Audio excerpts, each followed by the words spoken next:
We search for life on worlds of rock and water, scanning distant, Earth-like surfaces for a reflection.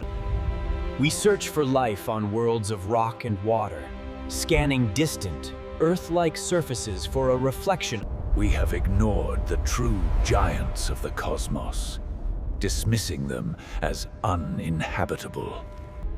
We saw only chaos. We failed to see an ocean. This is Jupiter. 1,000 times the volume of Earth. It has no surface, no ground to stand on. It is a world of eternal, planet-sized hurricanes and pressures that would crush steel. And yet, deep within this chaos, life has found a way.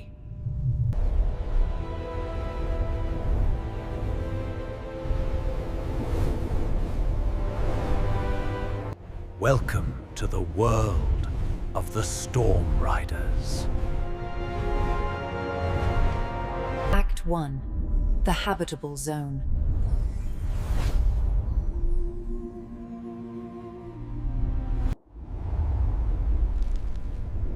To understand life here, you must forget everything you know.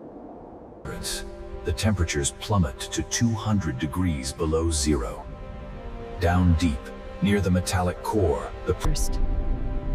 But in between, there is a layer, a Goldilocks zone of the sky. And most importantly, this is the altitude where water vapor condenses. This is the surface of Jupiter. This is where the ecosystem is born. Act 2, the base of the food chain.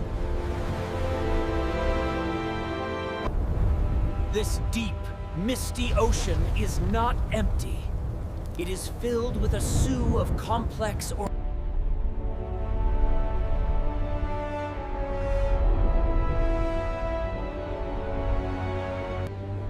Enormous, zeppelin-like organisms, some as large as a city block. They generate their own internal heat, filling their vast sacs with lighter-than-air hydrogen, allowing them to float. They are filter feeders, drifting for centuries on the trade winds, consuming. Carry us on wings of light across. Act 3, the Hunter's Waltz, the Storm Riders. From the darker, more turbulent zones, they emerge. The Storm Riders. They are built.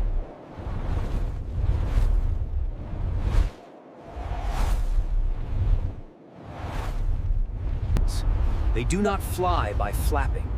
They ride. They harness the colossal power of the planet itself. Soaring on the thermal updrafts that rise from the planet's hot interior. To them, a hurricane isn't a disaster. It's a highway.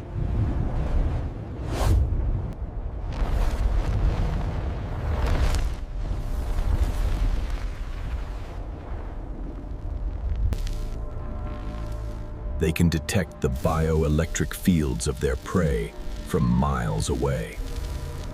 And they have learned to channel the planet's own electrical energy, storing it in their bodies.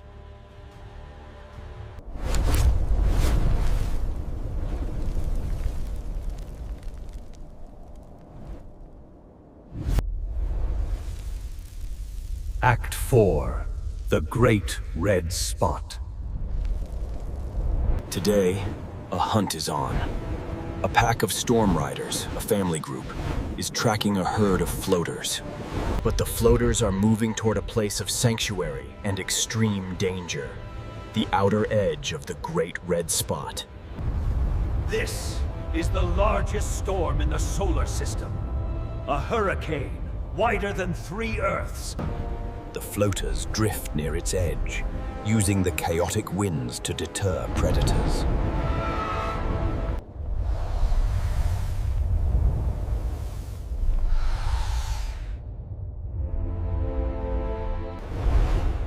Half of them dive deep, using a lightning storm below as cover. The other half ride the jet stream above. They heard their target, a younger, isolated floater, by creating a fence of electrical noise.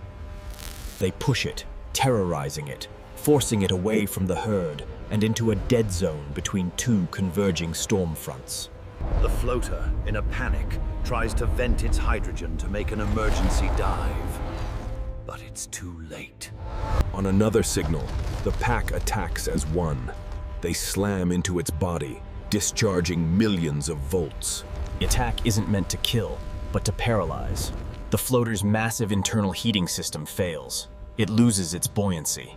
Crippled, it begins the long, slow, irreversible fall, down into the crushing depths below. The pack will follow, feeding on it for weeks as it descends.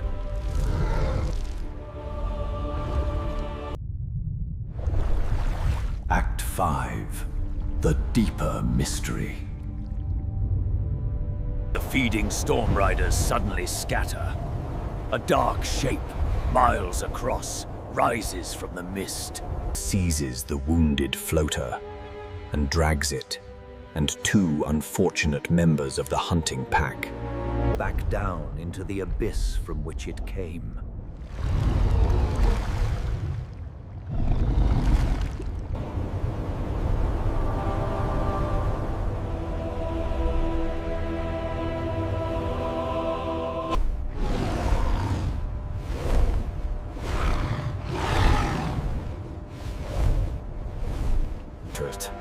The hunt is over, but the world itself is changing. A new, planet-wide storm is brewing, threatening. The storm riders must now do the impossible. They must travel up towards the one place they fear most.